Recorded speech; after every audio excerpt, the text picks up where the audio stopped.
generalidades de todo. Quisiera que me interrumpieran en cuanto tengan una duda. Vamos a hacerlo muy práctico.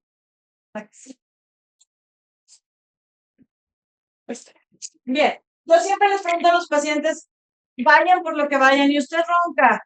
¿Y qué creen? Todo el mundo dice, no. Y luego les pasa, no, si ronca. Lo normal, no, pues no es normal roncar. Solo cuando estoy muy cansado, pues de diario estamos cansados con este estrés de las ciudades. Solo en algunas posiciones habría que preguntarle como que en qué posición o cuando tomo alcohol y luego les preguntas por alcohol y pues casi diario. Entonces, sí, hemos normalizado desgraciadamente el ronquido. Bueno, ese es un video de roncar. Entonces, yo los invito a que si hacen alguna publicación, todo junto, pongan roncar no es normal o no es normal roncar, porque tenemos que hacer esa sensibilidad en los pacientes, en la población normal, que no es normal roncar. Yo siempre les pongo el ejemplo, ahorita estás sentado en mi consultorio y estás respirando normal. Yo no te escucho, pero ¿qué te parecería si estuviera al lado de ti alguien? Voltearías a verlo como, ¿qué le pasa? O sea, algo extraordinario, bueno, lo mismo en la noche, ¿por qué lo hemos normalizado? Y bueno, somos los expertos en la vía aérea superior. Otorrinolaringología es de las pocas especialidades que tienen cosas que solamente son de nosotros, como la laringe, como el sueño, en la cirugía de sueño y como el oído. Entonces, no hay que dejar pasar esa oportunidad en que nos ganaron por mucho tiempo los neumólogos, porque los pacientes para cuando llegaban con ellos llegaban ya complicadísimos con hipoventilación. O sea, hay que pescarlos muchísimo antes, cuando el problema empieza acá arriba en la vía aérea superior. Entonces, vamos a ver esos 6 puntos: la revaloración de la otorrinolaringología y el sueño, evaluación completa, identificación de los problemas, motivo de consulta, resultados y medicina de las 4P. Y primero, revaloración de la otorrinolaringología. ¿Por qué lo menciono? Porque no nos enseñan en la escuela de medicina y no nos enseñan en la especialidad a ver trastornos del sueño. Ni siquiera nosotros que somos los expertos en la vida. Entonces tenemos que volverle a dar ese valor a nuestra especialidad y que poco a poco hagamos esa escuela para que vuelva a ser totalmente nuestra el área que nos toca. Hay una clasificación internacional, eso lo van a aprender en el diplomado de somnología, que incluye 7 categorías. Las 2 principales son insomnio y trastornos respiratorios del sueño, un 80-90%.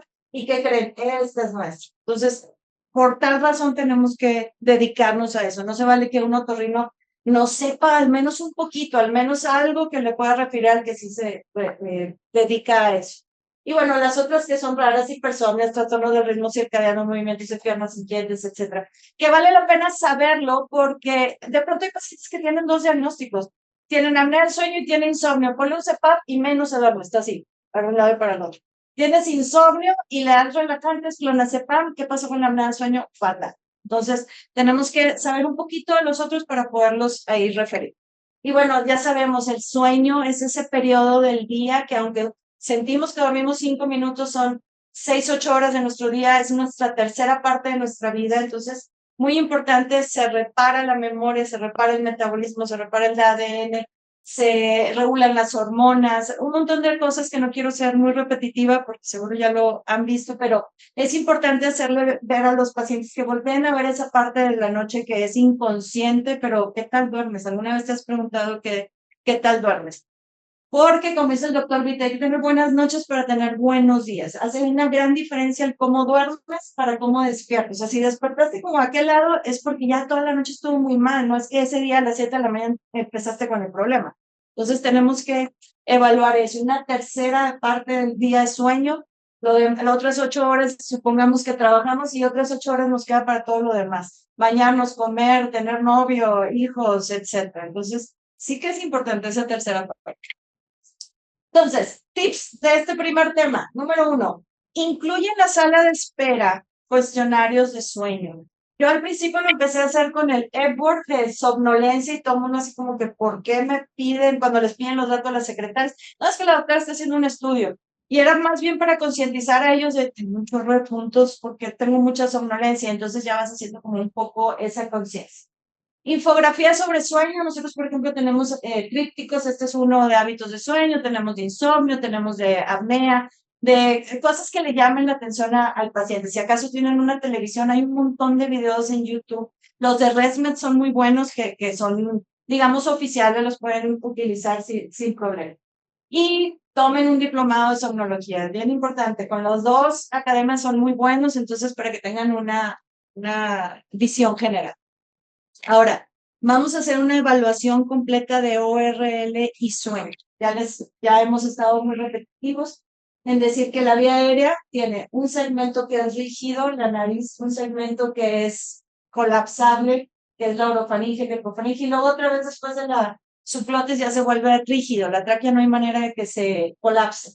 Entonces, la fisiopatología de la apnea puede ser, después de aquel dibujito de la caja y el contenido, ese concepto de la caja es el esqueleto facial. Puede ser que la caja esté chiquita porque no nos desarrollamos bien, entonces el contenido no cabe, el tejido es blando. O puede ser que la caja esté bien, pero tenemos unas amígdalas inmensas, una macroglosia real, etc. Entonces, eso hay que hacérselo ver al paciente o nosotros también ver exactamente qué sitio es el que se pudiera estar ahí colapsando. Desgraciadamente, este problema va en aumento. Cada vez vamos a tener más trabajo. Nosotros somos 5 en Monterrey los que nos dedicamos a sueño y no nos damos abasto, y hay muchos que ya más o menos empiezan, y de todos modos es un problema que cada vez va más en aumento. México tiene segundo lugar de obesidad en adultos, primero en infantil. Y si vamos a otros países, como en Zoom están acompañándonos de otros países, pues sigue, cada vez masticamos menos, tomamos alimentos más procesados, tenemos peor deglución, etc. Entonces, vamos a identificar en consulta los factores de riesgo, como cuáles: sobrepeso y obesidad, la edad avanzada, los masculinos, la estrechez de la vía aérea y algunas enfermedades metabólicas. ¿Por qué es importante identificar esos factores de riesgo? Porque probablemente llega un paciente como el de la foto a consultar por una otitis externa y pues ya le aspiran, les da sus gotitas y ¿qué más? Pues somos médicos generales antes que todo. Sé qué decirle: no, estás obeso, es una enfermedad. No, pero decir: oye, ¿usted cómo duerme y cómo respira? Porque tiene anatómicamente todo para tener esto y esto. Y una vez que se lo dice al paciente así rápidamente, no como con la intención de venga a consultar, sino obsérvese en las noches si deja de respirar, obsérvese si se mueve mucho y demás, ya empiecen a hacer conciencia, porque es algo que lo han estado viviendo en automático. Es bueno poner en los consultorios videos informativos con folletos. Ese video yo no sé qué internet, cómo ejemplifica perfecto ahí va otra vez, cómo está abierta y luego ahí se relaja la lengua y se va atrás. Le explico, no es nada más la lengua, también son las paredes faringes, pero para que ellos capten, porque no saben anatomía, no saben cómo estamos por dentro, entonces ya es más lógico. Hacerles el hincapié de la respiración. La respiración es el mecanismo metabólico de los seres vivos, que consiste en intercambio de CO2 por oxígeno. ¿Qué es? Es nuestro combustible. Si no funcionamos adecuadamente, porque la noche entra y sale la gasolina, pues entonces vamos a tener unos malos días. Por eso es importante evaluarlo. Entonces, como tips de este segundo punto, ver al paciente como un todo. Si va por otra cosa, por Menier, por vértigo, porque sí, trae la carrasperita, pero resulta que esa carraspera es porque ronca todas las noches, hay que enfocarlo, encaminarlo a donde debe de ir. Y detección oportuna del síndrome de obesidad, síndrome metabólico y factores de riesgo. Decir, pues ya ven que ahora es difícil decirle a las nuevas generaciones las cosas, todo hay que respetarlos, también el sobrepeso hay que respetarlos, pero sí explicarles que les va a causar consecuencias. Ahora, llega el paciente, vamos a identificar el problema. Muy importante, el motivo de consulta. El motivo de consulta. Yo este niño le tomé ese video en el preoperatorio porque todavía no tenía la costumbre de pedirles a las mamás o al paciente adulto que se grabara. Entonces ahí se ve el esfuerzo respiratorio, donde está haciendo, y ese ya me lo manda la mamá después de que lo operamos, donde está, pues como en Acapulco, a gusto, dormido, sin ningún ruido, sin ningún esfuerzo ni nada. Entonces es importante pedir eso. El estilo de vida. Hoy en día, no sé si se han fijado, pero la medicina ha cambiado un poco porque ahora hay muchas especialidades de estilo de vida. De hecho, muchos médicos generales que ahora se dedican a eso. En cómo podemos mejorar. Hay que preguntarles qué actividad física realizas. Desde que yo introduje esa pregunta en mi consulta, es increíble cómo los pacientes se quedan y se avergüenzan un poco de no, pues nada. No, pues yo corría. Ya hace cuánto que no corre. No, pues antes de la pandemia. O sea, como que hacerles ver o que hagan conscientes de que también hay que movernos un poco. Y no hay que hacer ejercicio extenuante, al menos 15 minutos. Sal a caminar algo que te haga el switch, que te mueves un poco. ¿Cómo duermes? Otra vez. ¿Y qué comemos? Porque ya sabemos que la nutrición va de la mano con la nuestra. Entonces, en la historia clínica ponemos edad, sexo, peso, talla, índice de masa corporal, las circunferencias, la posición para dormir. Y yo siempre les explico a los pacientes que esto es una enfermedad crónica y degenerativa, igual que la hipertensión, igual que la diabetes. Si tú llegas a mi consultorio y te digo, ¿sabes qué? Traes hipertensión, las últimas 3 cifras han salido altas, hay que tomarte el medicamento. No, yo no lo quiero tomar. Ah, bueno, muérase. Igual esto, no, es que roncas y obstruyes enfermedad, no quiero ni cirugía ni CEPAP. Ah, bueno, muérase. O sea, pero tienes que decirle todas las consecuencias, porque empezamos con una respiración oral, después empezamos a roncar, después empezamos con la apneitas y apnea severa, y luego el peor de los panoramas, el síndrome de hipoventilación, que como dijo Rodolfo, lo describió Pickwick. Antes le decían síndrome de Pickwick, pero ahora es hipoventilación. Entonces, esto va a avanzar aunque no queramos, y va a avanzar simplemente por el hecho de envejecer, porque si envejecemos los músculos van a perder tono y entonces más nos vamos a obstruir. En consultorio utilizo yo dos cuestionarios, StopBank y Epworth, pero realmente hay muchos, pueden ustedes utilizar todos los que quieran. Esto nos da mucha idea de cómo es la probabilidad de tener apnea del sueño, y es el que les pongo en la sala de espera, y entonces les llama la atención de por qué el cuello tiene que ver o por qué eso, y ya se les explica. O el índice de somnolencia, qué tan común es que te estés quedando dormido. Y esto les hace mucho clic. Esa foto yo la tomé de que estaba en un alto y volteo al lado y vean los dos dormidos. Los dos con sobrepeso, los dos con el cuello ancho. Pues sí, seguro tuvieron apnea hace mucho. Entonces, esto de la somnolencia es importante porque los pacientes piensan que como roncan y tienen somnolencia de no, si viera yo que bien duermo, en 5 minutos yo ya estoy dormido. Claro, porque tiene deuda de sueño. No hacen esa relación de que se duermen muy rápido porque realmente no están compensando. Por eso es importante hacerlo.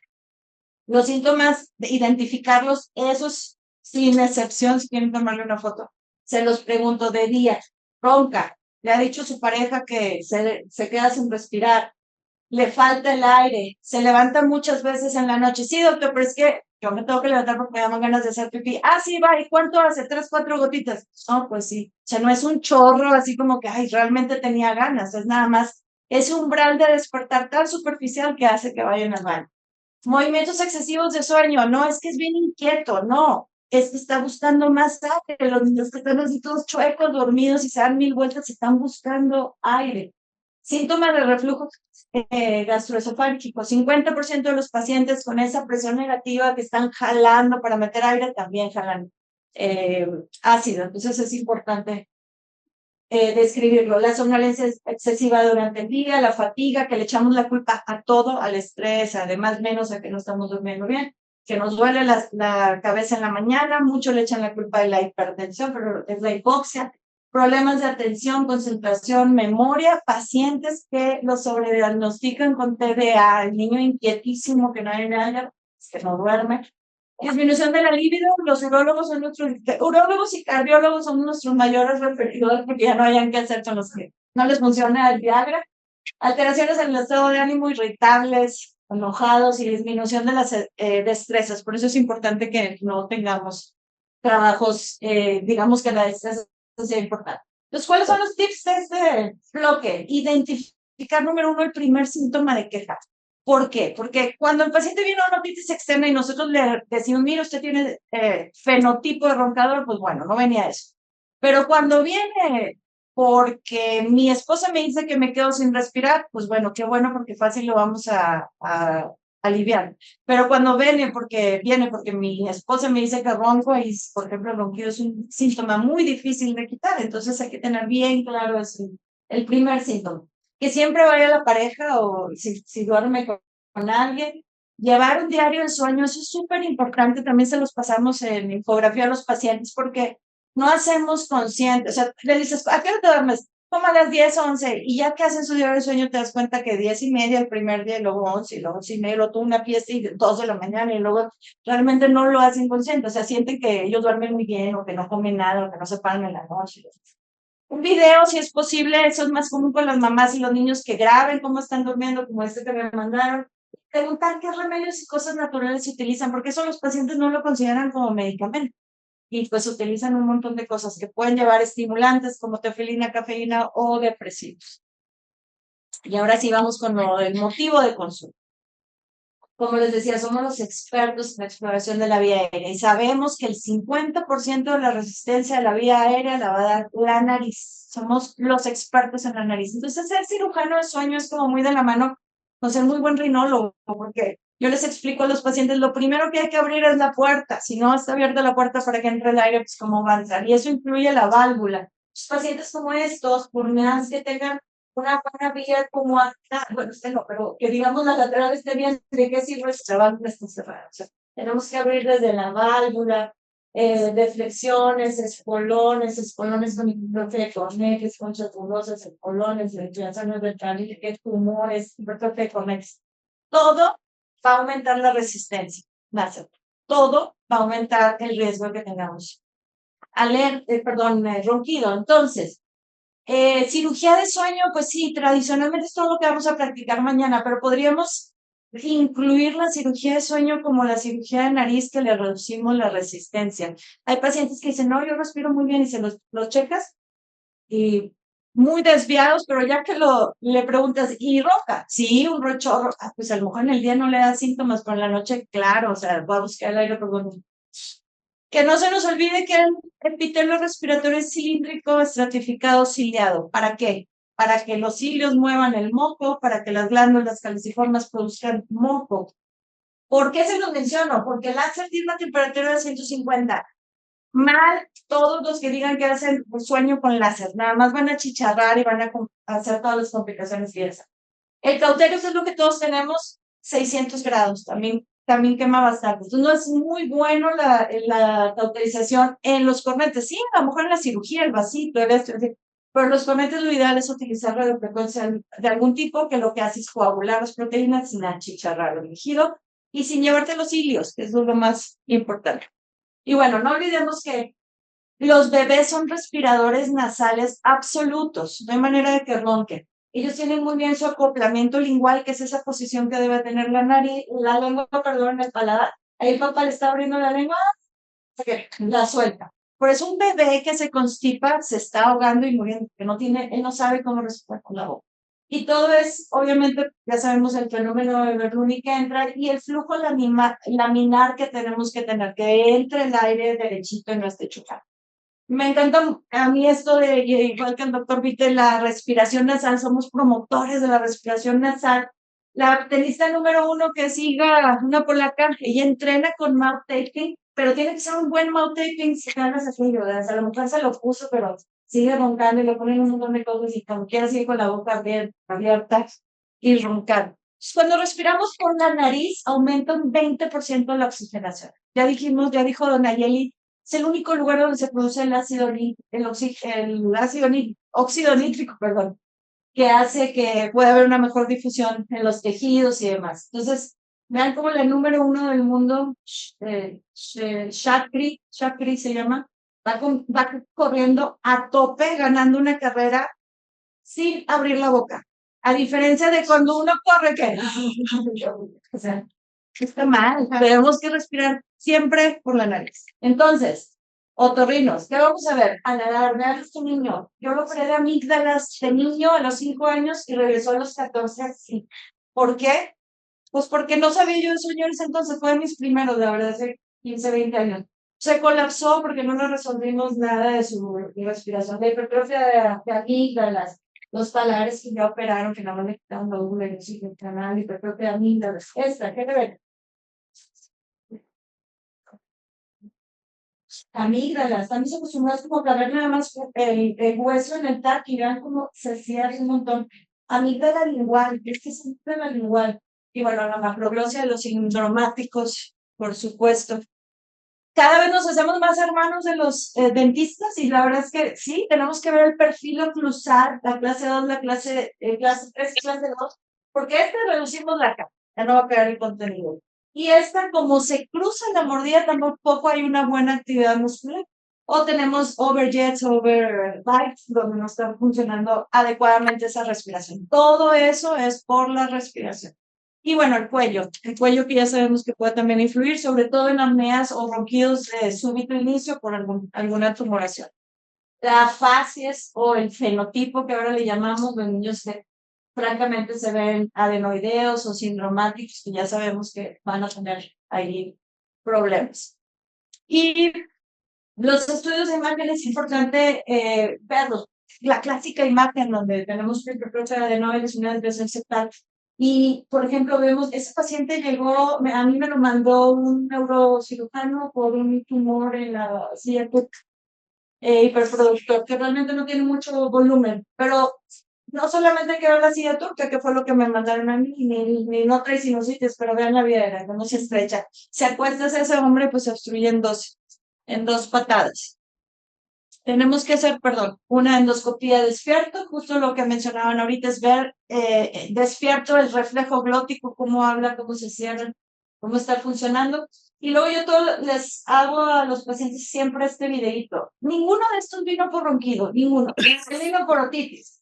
Él vino por una disfunción de la articulación maxilar. Ella por vértigo y aquel porque siempre le dolía la garganta. Mira el desgaste de dientes que tiene, donde tiene años roncando. Entonces, bueno, pues sí, a la otitis le hizo tratamiento y aparte le dije, ese diente no va ahí, o sea, lo tienen en el paladar, todos los demás los traen acá porque no tienen el espacio suficiente. Y a todos hay que hacerles hincapié de, oiga, eso no está bien con ustedes y nadie le ha dicho, hay que decirles. Entonces, los tips del motivo de consulta es adquiere su equipo para realizar estudios de sueño, hay que hacerlo nosotros mismos y hay que explicarle detalladamente a los pacientes todo lo que encontramos aunque no tenga que ver con su paciente. Perdón, sigue, resultados de toda la consulta. Ya lo vimos, ya le dijimos por lo que no venía, ya le dijimos por lo que sí venía, le pedimos un estudio de sueño, ya sabemos todos que el gol estándar es una polisomnografía, donde se ven todos los canales de la actividad cerebral, el ronquido, el movimiento respiratorio, etc. Y rápidamente sabemos cómo hay esfuerzo respiratorio, está respirando, luego no respira, viene la desaturación y viene la activación de la actividad cerebral. Que los pacientes no sé, porque les pregunta, ¿se duerme o se despierta en la noche? No, y eléctricamente sí tiene muchos microdespertares. Entonces, una vez que le hacemos un estudio, yo no estoy tan entrenada como el doctor Lupito, además para las polisomnografías, pero sí para los tipo 3, que es, digamos, con lo que podemos empezar. Y aquí les puse una comparativa de cómo se ve un paciente que tiene apnea leve, moderada y severa. Con que vean el oxígeno y el corazón, el paciente ya puede decir, oh, sí es cierto, mira qué mal está, mira cuánto le baja el oxígeno y mira cómo se comporta su corazón toda la noche. Ya con eso nos asustamos lo suficiente. Y bueno, en nuestra historia clínica yo tengo estos dibujitos para hacer más práctico en la computadora, donde ya nada más le pongo tachitas y el grado amigdalino que tan obstructivo, el Mallampati, el Friedman Composition, la oclusión, la amígdala lingual, me faltó el paladar, pero hacemos una evaluación general donde están todos los datos anatómicos y en base a eso, la oclusión, ya tenemos como todo un expediente que al paciente le podemos decir, tú vienes por esto, pero además tienes esto y estas son tus opciones de tratamiento. Entonces, tips para los resultados de la consulta, intervención de otras especialidades en caso que requieramos mandarlo como al dentista o demás y tener un equipo de sueño para referencia de retroalimentación, por si lo tenemos que mandar a otros especialistas. Entonces ya tenemos todo eso. ¿Qué vamos a hacer? Medicina de las 4P. Porque decía el doctor Vite, personalizada. Cada paciente es diferente, como el doctor Lugo nos puso. Uno flaquito, uno gordo, uno negro, uno blanco, uno chaparro, uno alto. Todos son diferentes. Predictiva. Sabemos lo que va a pasar si no damos el tratamiento. Vimos la evolución de la natural, de la evolución natural de la enfermedad. Preventiva y participativa, sobre todo lo participativo, eso es lo que yo me tardo más con los pacientes de, a ver, vamos a sentarnos, yo aquí soy la experta, pero la decisión la tienes que tomar tú por dos cosas. Número uno, porque luego no nos echan la culpa, es que hice lo que me dijo y ni me funcionó y sigo roncando y demás. Y dos, porque hay que explicarle, el ideal es el CEPAP, no quieres CEPAP, con el CEPAP no vas a roncar nada, se van a aliviar todas tus apneas, etcétera. Digamos en el caso del paciente ideal con el CEPAP, porque hay algunos que no lo toleran. Entonces, ¿qué quieres hacer? ¿Usar CEPAP? No, no quiero usar CEPAP. Bueno, tenemos estas posibilidades de cirugía, o no hay posibilidades de cirugía, pesa 150 kilos, ¿qué quieres que te opere, no? Les digo lo mismo, es lo mismo que una liposucción en alguien de 150 kilos no se va a notar. ¿Por qué se los digo? Porque, por ejemplo, ayer justo vi un paciente que él tiene 30 de índice de apnea, ya se operó de una óvulo-palato faringoplastia de 20 años, un poco gordito, apenas hizo su estudio de sueño, pero él dice no y no al ser. O sea, no hay manera. Son de los pacientes que dices, ya está operado, no es el candidato ideal, está pasadito de peso, es doctor.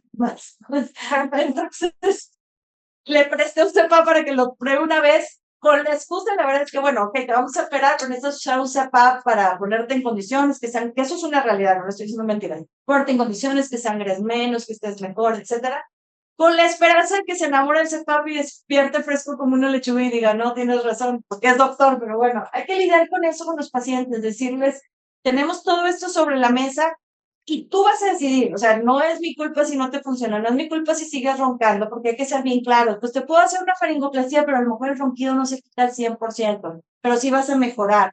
O el ronquido lo podemos quitar, pero sigues con tus apneas, etcétera. Entonces hay que tenerlo ahí bien claro. Y bueno, en el 76, el año en que yo nací, hace 48 años, Christian Guilleminot y William Dement describen la apnea del sueño, y de ahí se divide en dos grandes ramas, la rama quirúrgica en el 81 con Fujita, sus primeras UPP que ya vimos que no funcionan, y Sullivan, que tuve el honor de conocerlo el año pasado, por su CEPAP. Y cada vez yo soy más pro CEPAP. El CEPAP, ahí está, no sé por qué se desacomodó, pero este es el lugar del primer lugar donde hicieron el primer dice. Pero el CEPAP nos va a dar muchas opciones de tratamiento, y aquí quisiera que lo tomaran también foto para. Esto es lo único que te puedo ofrecer. No sé si alguno de los maestros se me está escapando de alguna, pero tratamiento médico. Pues tratamiento de enfermedades de base, alergias, sinusitis, reflujo, a lo mejor también algo de ansiedad, de cosas externas a nuestra especialidad, digamos. Quirúrgico, la cirugía de nariz, senos nasofaringe, que yo ya le incluiría como también cirugía de sueño, si es para mejorar la calidad del sueño, por esos pacientes que nunca se hubieran operado de día porque a ellos no les causaba problemas, hasta que les dices, bueno, es que tienes muy mala nariz, hay que arreglarla para lo ronquido de la noche. Nunca vamos a curar un ronquido con una cirugía de nariz. Aunque sean mentirosos, no, hay que decirles el primer paso, tengo que abrir la puerta, pero no te vas a curar. Entonces, si te avientas el paquete de hacer las dos cosas juntas, la nariz y la faringe, bueno, pero sí o sí es nariz. La cirugía de lengua, que ya hablamos, hipofaringe, y la cirugía de avance maxilomandibular, que esa solamente la hacen los dentistas en México. Muy en contra de mi pesar, yo pienso que deben ser médicos lo que los deben hacer, pero bueno. Tenemos dispositivos, el gold standard es el CEPAP. Yo quisiera que todo el mundo se adaptara al CEPAP, pero no todo mundo, entonces tenemos nuestros casos quirúrgicos.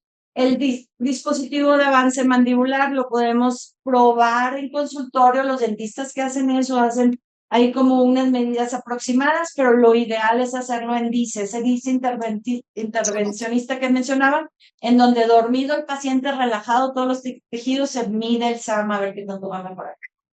Bandas nasales, aditamientos para la válvula nasal, no funcionan en general, excepto si quieres colapsar la válvula. Hay unos que son como de imán, y pues que en la noche les abre un poquito y les explicas por qué. O sea, pues el imán te va a ayudar a abrir aquí un poquito y eso nos va a ayudar en tu caso porque tú esa válvula la tienes cerrada. Fuera de ahí no sirven para nada. O los que les ponen ahí medio las bolitas y les abren la válvula, pero es como una ayudita nada más. Expansión maxilar, mandibular, SARPE, MARPE, algunos sí los hacemos nosotros, otros los hacen los maxilofaciales y los del visto. Otros, la higiene de sueño es sumamente importante. Explicarle al paciente que entre más estemos en la noche y la exposición a la luz, cenar tarde, todas las medidas que ya saben de higiene del sueño, nosotros les damos el tríptico.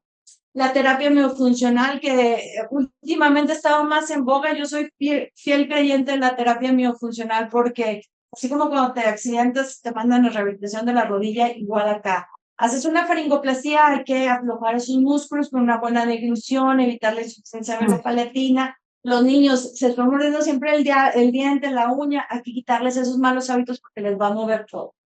La reeducación de la función nasal, ya les mencioné por qué, porque es súper importante respirar por donde debemos. Terapia de deglución de deglutores atípicos, estos pacientes que tienen apnea porque la lengua siempre está baja.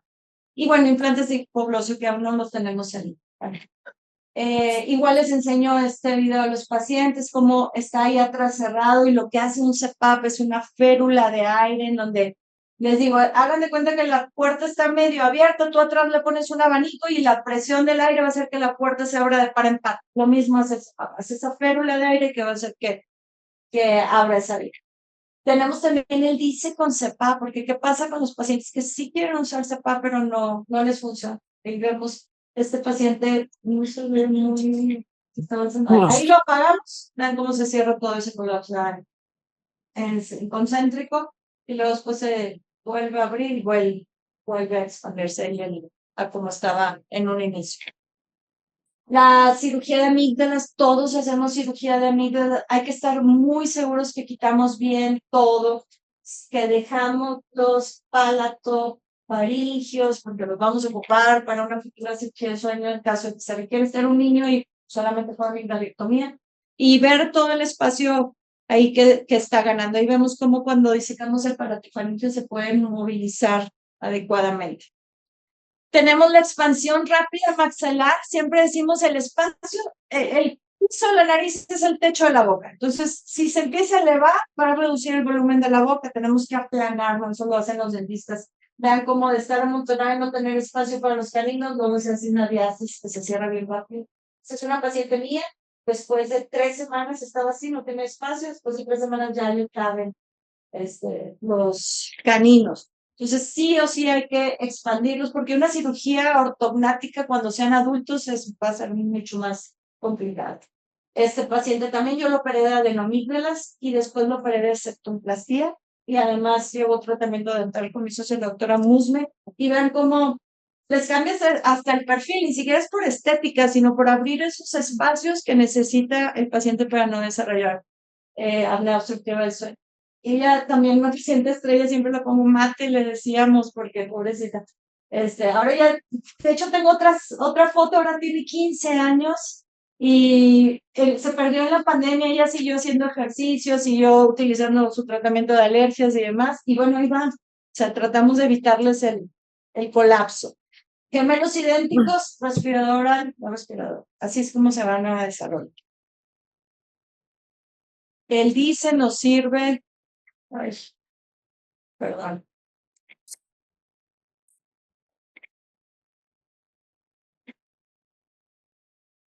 A ver si eso.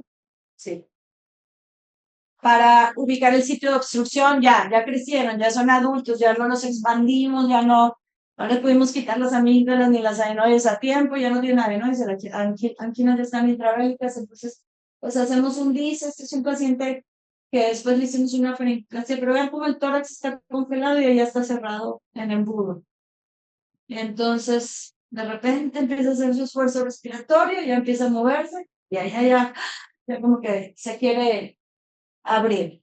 ¿Por qué se los muestro? Porque el verse el paciente a sí mismo así es como, ¡oh! De veras, todo ese tiempo estuve sin respirar y mira la flema y mira, ya lo entiendo.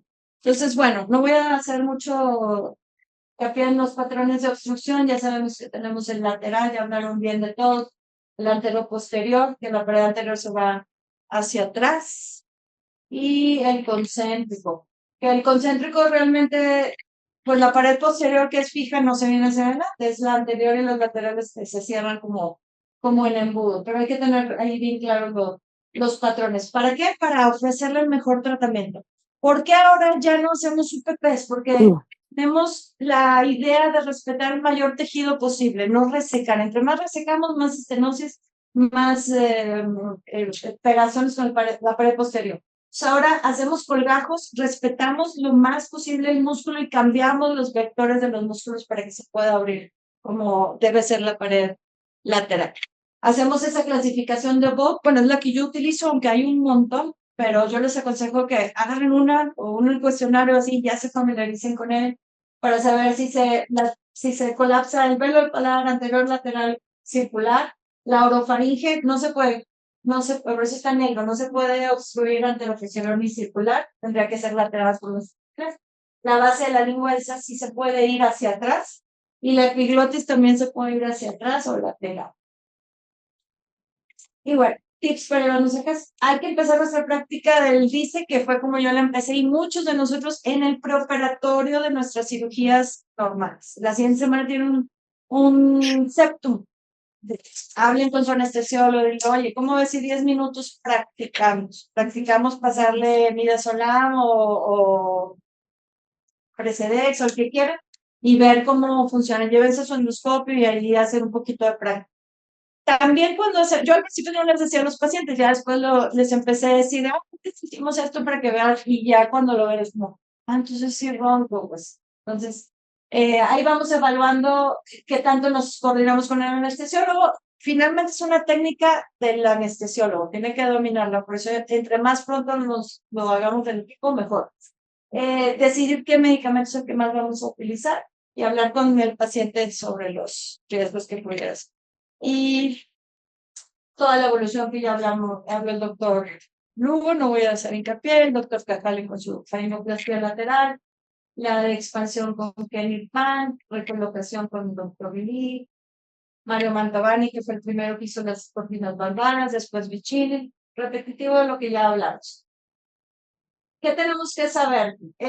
La anatomía, eso es lo más importante para cuando hagamos una cirugía de sueño, para cuando empecemos a practicar. Digamos que el lunes tengo un septum, voy a practicar el DICE 10 minutitos antes, o perdón, una amigdalectomía. Y cuando haga la amigdalectomía voy a practicar disecar el faringe, a ver que no es tan complicado. Entonces, los tips para esto es explicar detalladamente la ganancia de cada uno de los procedimientos, con cuáles sí se va a beneficiar, con cuáles no. ¿Qué tan dolorosos van a ser? ¿Qué tanto va a afectar su deglución? ¿Qué tanto puede tener insuficiencia venooperativa? Son cirugías pesadas que hay que tener bien consciente al paciente. Sea claro con las expectativas y resultados, valorar el tratamiento conservador contra el quirúrgico. Yo les hago mucho eso, bueno, si usan CEPAP, y ahorita estás como el CEPAP, pues tienes toda esta ganancia, y si usas cirugía, o sea, hace cirugía es todo esto, que ellos lo pongan en una balanza y ellos lo decidan, es parte de lo participativo, porque luego vienen los reclamos, no, es que operamos igual, y, no, espérame, yo te expliqué todo esto y así es como se comporta. Si tú regresas con 10 kilos más, va a ser peor. Y si tú regresas en 10 años, va a ser peor porque ya estás más viejo y más flácido los tejidos. Entonces, esto va a ir cambiando todo el tiempo. El manejo del dolor, sumamente importante, que no incluimos plática de eso, pero muy doloroso. Utilizamos unas bombas elastoméricas que si quieren no les pasamos a sentir, pero es muy importante. Y la terapia miofuncional que se puede dar online. Ya hay un montón de información online que pueden sacar. Entonces, bueno, para terminar, las especies que sobreviven no son las más fuertes, ni las más rápidas, ni las más inteligentes, sino aquellas que se adaptan mejor al cambio. Esto es totalmente evolutivo, desarrollamos lenguaje y la vida quedó inestable. Entonces, vamos a sobrevivir los que mejor respiran. Hay que buscar esa vía aérea intacta. Y siempre termino con esto, la rama del árbol se olvida mientras está creciendo. Así como esta niña, colapsada, paladar colapsado, y aquel adulto también. Si fueron fans de Harry Potter, Neville, no sé si se acuerdan de él, respirador oral total, adenoidea, así todas las películas, y ahora miren qué guapo, vino con el doctor no guapo. Entonces, bueno, no más neumólogos en la apnea del sueño, no, sí, para cuando les mandemos los pibes, pero hay que recuperarla, hay que recuperarla. Enfermedad obstructiva de la vía aérea superior, sospechar de enfermedad con o sin síntomas de obstrucción o colapso, es una enfermedad sistémica, no nada más es que no respires, es que la grelina y la leptina no se van a regular, que es la hormona del hambre y la saciedad, es que las tiroideas, las hormonas masculinas, todo se va a alterar.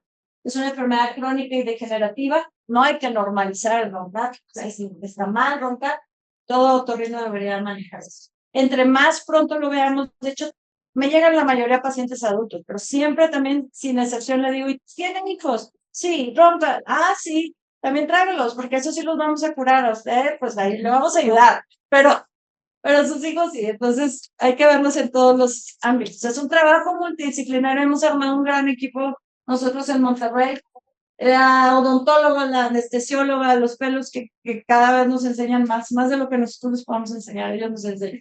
Así que bienvenidos siempre que quieran a estos cursos.